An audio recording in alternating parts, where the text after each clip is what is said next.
आप जिना के नाम को बदल के आप मरियम नवाज के नाम से रख रहे हैं। आप हैं कौन? आपकी हैसियत क्या है?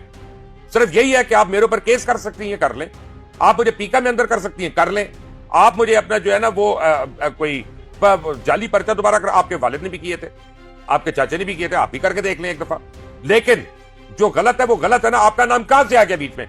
हर यार जितने अस्पताल प्राइवेटाइज हो रहे हैं पंजाब के, उन पता नहीं, और जितने छोटे छोटे अपना जिलों में हर जगह पे Maryam Nawaz hospital, Maryam Nawaz DHQ, Maryam Nawaz BHQ, Maryam Nawaz clinic.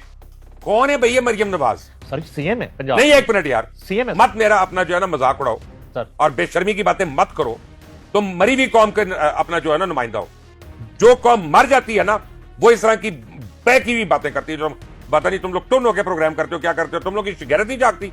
Sir मसला ये है कि 2025 में हॉस्पिटल बन रहा है। अच्छा। आज CM मरियम है, वो अपने नाम से बना रही है। यार क्यों अपने नाम से बना रही है? 47 में बनता तो जनाब साहब के नाम से नहीं यार, अपना जिन्ना साहब के नाम से बनता। तुम्हारा यार, और उनका ये क्या नहीं, मुकाबला यार? ये तो है। खुदा के लिए कोई शर्म करो। ऐसा नहीं है। मोहम्मद अली जिन्ना से तुम लोगों ने क्या अपना अड्डा लगाया?